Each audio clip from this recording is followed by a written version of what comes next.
di natuturuan. Tulad ng paglimot, yan ay di ko alam. Kung kaya ikaw aking inibig, yan ay kusang nadama at di ko pilit.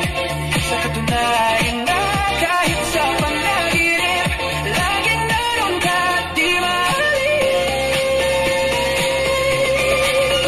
Sana ay magbalik dahil nananapik, madama ip ng iyong pag-ibig. Ngunit hanggang kailan ako ay maghihintay?